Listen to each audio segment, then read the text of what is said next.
person have risen up to say, oh, if you don't want these people in. So, can only Lillian. And we went to work. And the result is what you see today. His Excellency, Mazi Simon Ekpa Njoko, Obatobie, Agune Chamber 1 of Biafra. Thank you. May we please have your keynote address. Thank you very much. Please, everyone remain muted. Everyone remain muted because the Prime Minister has taken the stage, and during his speech, we don't need any interruption, please. Prime Minister, unmute yourself, please. Thank you very much, Rep. Diana. Good evening, ladies and gentlemen. Good evening, cabinet members, ministers of the Biafra Republic Government in Exile. Good evening, Biafra people in the United States and beyond. I welcome all of you, ladies and gentlemen of the press, who have seated in your various locations to listen how Biafrans are funding the liberation of Biafra from the United States. This evening, I have come once again in this town hall meeting to give update, like I have always promised Biafrans in the United States, that I will be coming here to give you update step by step, the progress we are making, the plan we are making, the next move. Most of these things are already on social media. But of course, sometimes it is always good to also give a brief explanation, clarification on many things that you see on social media. When we started the liberation of Biafra,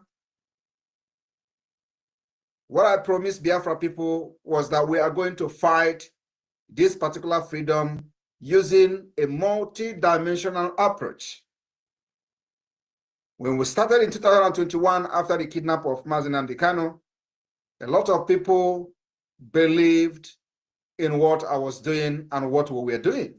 And if you are part of those, congratulations to you. Today, the result of your belief, your resilience, can be felt all over the world. We also struggled to prove a point. It was difficult, even more difficult than it is today. But we conquered, we succeeded, and this is where we are. So, when we started, a lot of people do not understand what we were doing. The point is that you don't go into something without first building a foundation that will make it very strong. You don't build a house without first laying a foundation that will make the house to stand. So what we did from 2021 was to lay a foundation that was not there, a foundation that was not laid. It was Biafra agitation we're just agitating without more organized way and focus and vision. So what we did was to, first of all, analyze the situation, where they were getting it right, where they were getting it wrong. We analyzed the situation and design a model that will only work for Biafra people. And then we went to work. And the result is what you see today.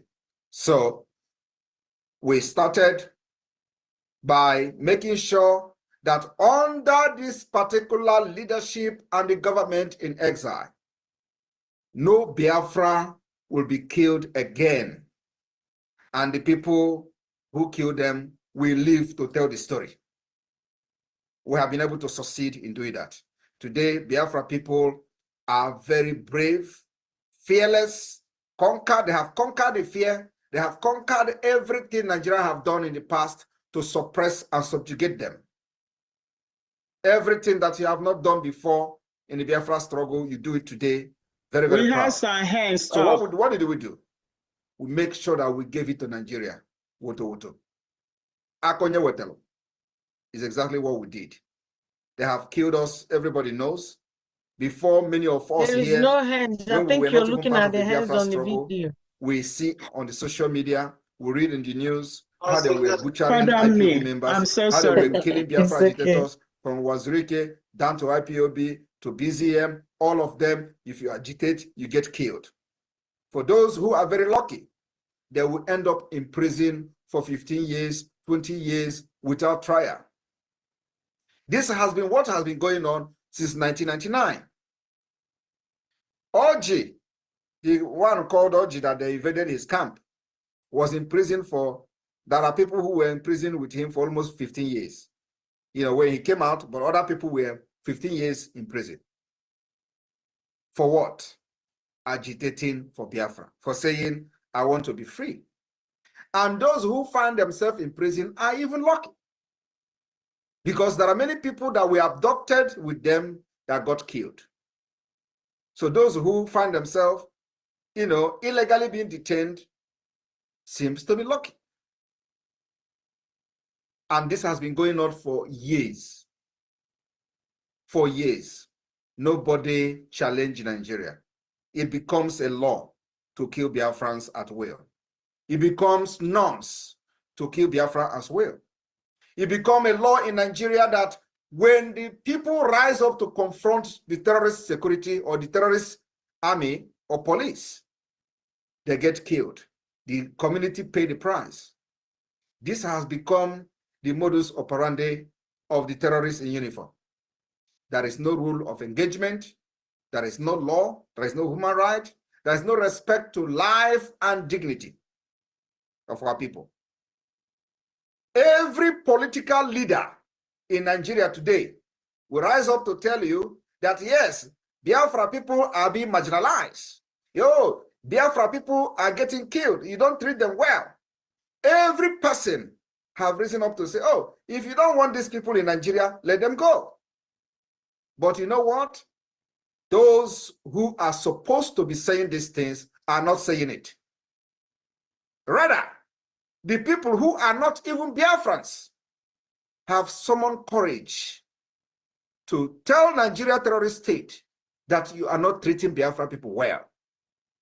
But those who you claim are representing you in Abuja, that we have given vote of no confidence, will always tell you how Nigeria is a rule of law, how they have a country that understands rule of law. The same people were in the National Assembly when Nigeria took loan from China and they sidelined the same Biafra people. Not even $1 was allocated to them from the Chinese loan. In addition to that, every slightest mistake will pay the price in the northern Nigeria by the Islamists. Everything that happens, Biafra get killed, either by mob, by police, by army, or any other Nigeria security agent that is available at that time. We pay the price, both to the state actors and non-state actors. But under the Biafra Republic Government in Exile, that has become a history. And today, when they want to do it, they will think of the consequences. That is the greatest achievement, that today, Biafra people who are reasonable can stand their ground and proudly speak and beat their chest that, yes, Nigeria has confessed that indeed Jesus Christ is Lord. Biafra people, you can never take them for a ride again in Nigeria. And we are just starting, we have not even landed. So, like I promised that every 2 weeks, thereabout, I'll be giving you updates. I promise that we are going to, hire the international consultancy firm that will take up enough from Africa. We have done that. We'll file the application to the African Union. We are also doing a lot of things which will come out in the next few, either this coming week or the upper one, that will break the ground again. I promised you that now, when we started, they say, oh, what are you doing? Do you have lobby firm? Do you have lobbyists? Do you have, what is the diplomatic step you're taking? You cannot take diplomatic step when it is not the right time. You know, a lot of people don't understand how the freedom fighting works, especially in a complex country like Nigeria.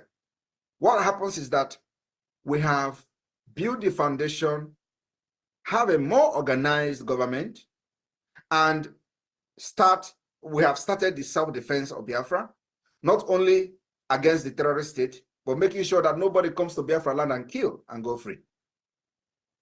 And today, we are officially in conflict with Nigeria, or I would say, war, because the chief of staff, chief of army staff actually said they are in a asymmetric war. That is what is needed to be able to stand very strong and tall in the eye of the international community. So when you are going out there using diplomatic channel to speak and seek a redress to what has happened to Biafra people, you need to be speaking in a language that will wake up even the dead spirit. And what is that language? Language is that if you come to kill with arms, we are going to retaliate and defend ourselves, and we will first kill you. And that's exactly what is going on today in Nigeria. They are hiding it. We are posting it. We are exposing it, trying to create awareness for the world to know what is going on. So now that we have lobby firm and have lobbyists in Washington, D.C., all they need to do is that there is language we'll be speaking, not this speech I'm making now. No, the world don't listen to this speech. They have killed us enough and nobody reacted. Not even one single person from Nigeria has been held responsible for the genocide against Biafra. Wike killed over 2,000 people. Today, he is the minister of FCT. Nobody has been arrested to face ICC, and it will never happen. But you know what? We have beginning to speak in a language, and that language is Woto language. When they come to do that atrocity, you face them. And what we have to do is to make sure we have more powerful, sophisticated weapon than them. That is the language the United Nations will listen to in the nearest future. In a few months' time, that language will go very, very loud. And by the time it will be going loud, we already have the lobbyists that will be presenting fact and figures, what is going on, why this is happening, and why it must be addressed. Without that, you will shout for Biafra for 100 years, nobody listen to you. They will you'll be killed, nobody will listen to it. It has happened. So, my people of Biafra, we are on the right track to our freedom. Like I said, we are not going to get our freedom like other people got their freedom, because we are different people, different country, different mentality, and different orientation. When I listen to people say, oh, do you see where they are? You have declared freedom from diaspora. I look at them and laugh. They will tell you, who you are conducting self-referendum. Who have you seen any country that have done it before? I look at them and laugh. I don't need to do it because other people did it. I have come to understand that something that is going to work for Biafra people. That thing that worked for Mandela will never work for us. That thing that worked for Gandhi will never work for us. We need to put more salt, more pepper, and more fire.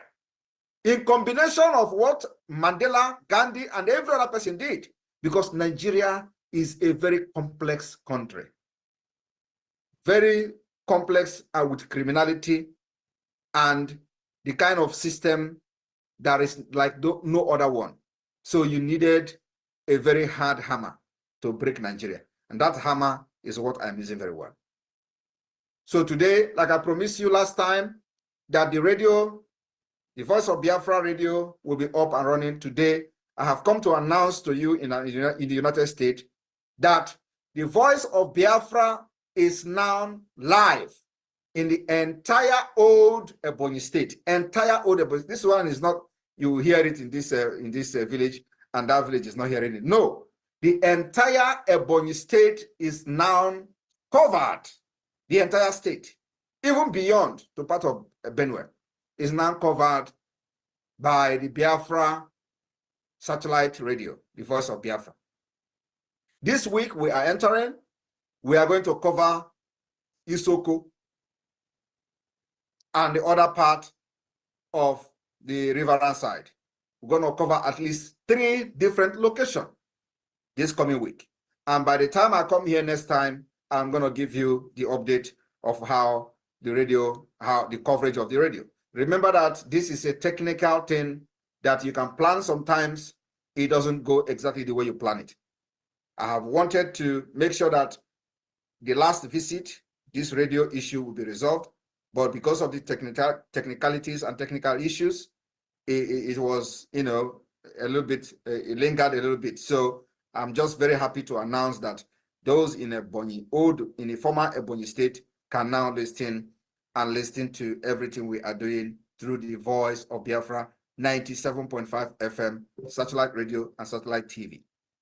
It is all live. The satellite TV is all live. So that's one. And then, of course, like you all know, now we have the lobbyists that will lobby for the Biafra Republic government in exile in Washington, D.C. And I have been able to present them to you today. The same thing is happening that our passport, the design of our passport, and of course, the application for the ID card for Biafra national ID card is in process. And we are also planning that in the next few weeks or maybe a month or so, the production, the first batch of the Biafra national ID card will be public, and those who apply will start getting their ID card. This is the first step. We are also planning that before convention in Finland, the Biafra passport will be ready. The reason why it is very important for the passport to be ready is so that as soon as the declaration of Biafra, the declaration of the restoration of independence state of Biafra on December 2nd, many of the cabinet members and those who are very serious will have the privilege of having the Biafra passport. And this Biafra passport will be recognized by any country that recognizes Biafra. And we are looking forward to a few countries for a start. In addition to that, I want to tell you all that God is opening a very big door. I have been saying it, that those who refuse to fund this liberation of Biafra, the time is coming that we don't need you. And God is opening that door. And then we are going to wait for you somewhere where we will make sure that the law and policy of Biafra will deal with you decisively for deliberately refusing to support your own freedom that will create jobs, solve security issue, build road, hospital, social amenities, take care of our elderly people, and everything you are enjoying in America today, we want to see it happening in Biafra land. That's all we are fighting for, nothing else. We want to be those kind of people that will live among nations and be proud of where we come from. That's why we are fighting, nothing else. We want our children not to be killed, not to be enslaved like what we went through under Nigeria. We don't want our children to go through the same thing. That's why we are fighting. We don't want a country where something will happen and the military and police will go and kill entire village. No. And I'm telling you today that that particular attitude and actions and activity and the criminality of Nigeria state is stopping, because when they come to do it, we are not moved. We have lived with it for many years. It did not start today. It did not start under this government. It has started even before the formation of the Biafra Republic government in exile, the killing of our people. All we do now is to stop them from killing us. And we have succeeded in stopping them. We are going to make sure that those who refuse to leave Biafra territory and are under Nigeria and illegally carrying arms in our land to kill our people, they will all be neutralized. We have given them ultimatum to withdraw. Every checkpoint, every military barrack must leave Biafra land. You know, I've been shouting it. The day it will start happening is not too far. I've shouted for many months now, and they thought we are joking. I want you to understand that there is nothing we do today that is against any law. There is no way any government will unleash its own military to kill their citizens, and you tell me that somebody is going to support that. No, it is only that many people don't know their right. That's why Nigeria have taken advantage of that to kill many people for many years. Thousands of people have been killed. Today, northern Nigeria, they are ravaging the villages. The terrorists are sacking and burning entire villages, and there is no military there because the military is already part of them. All they do now is to send their own legitimacy, or legitimize terrorists in uniform to Biafra land to do the job for them. But I thank Chukwuka Biama that the Biafra Liberation Army, the Defense Force of Biafra, have surprised them. They thought it is by Jesse, or Jesse Naba, or System Naba. Today, I am very, very proud of the Biafra Defense Force. I'm very proud of the Biafra resistance fighters. The way they are neutralizing these terrorists is something that we are going to write in the book. And our children will read about it.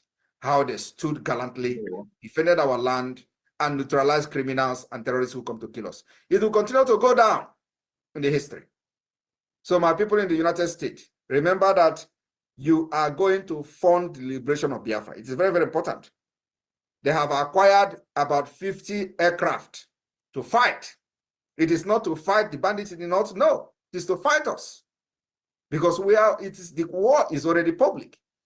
But one thing is that we are not moved by the aircraft. They have got Tokuno. The Tucano aircraft have been deployed several times. Every day they come to Imo State and we repel them.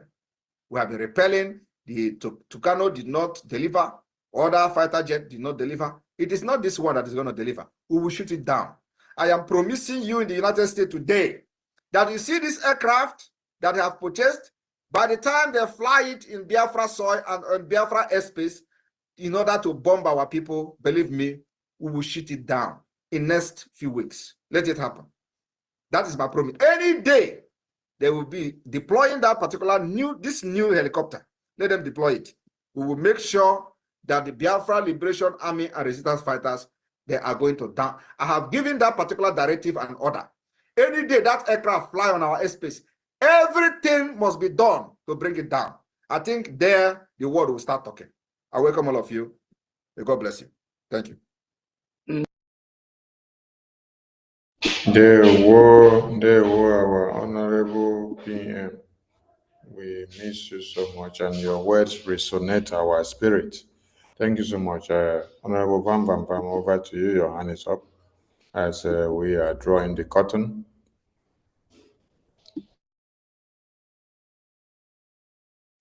Speaker on the other side. All right. Our beloved brother in Russia, Mazi Chukwuma, is supporting tonight's fundraising with 100 ejema. Thank you very much. Thank you. Thank you. Bam Bam. Thank you. Thank you. And thank you. It's his name is Mazi Chukwemeka. Chukwemeka, the Russia admin. Thank you. Thank you, Wachineke. We call on our Minister of Education to give us the closing remarks as we wrap up for the day. Honorable Adazayan, over to you. The ball is rolling in your very court. There we go. Unmute yourself, unmute yourself, unmute yourself. Okay, good evening, everyone. We have made what we usually do. We have done what we usually do every Saturday. Right now, I'm going to say hello to our APM, all the cabinet members, every Biafrans. May God be with us and give us strength to keep on moving, keep on fighting this battle. It's a battle, but we're going to fight it. I'm going to say, may God also give our men on the ground strength to keep on leading, to keep on fighting. I will also extend my greetings to our family members, because some of us here sit down for hours. We ignore our family members, but we're doing this for them also. Then our family members in Biafra land, we're extending our love to you guys. And we want you all to do your best by following whatever instruction our PM gives. Every Monday is still sit at home. We still have sit at home on Mondays. Please do not forget, Onyendu is still with DSS. They are still holding him, and we are praying for him that God will give him strength to keep on waking up every day, regardless what they are giving him, because I know that he's taking what is not supposed to be taken, but he takes it and God protects him. If it's a poison, he will eat it and throw it out. Then our PM, we are so happy after the yesterday message. So we know that very soon he will be with us. And we are praying that as he go every day where he is, that his mind will be going through about 80 million people waiting for him, how he will take us to the next step. Because I know when he comes back, it's not going to be the same. God will reveal so many ways for him to make this faster, quicker, and less stressful. But we cannot make it less stressful without contributing. So our funding will be where we're going to make it less stressful for him. So everyone, please, let's contribute. Let's put our hands in our pocket and help this liberation. We will help ourselves by trying to do the best we can. So my honorable members and Biafran people, I don't have so much to say today. My mind is everywhere, but I'm saying may God protect and guide us and give us strength to move on. Thank you. He said, Thank he said, thank you, Honorable Ruby. Thank you. Thank you.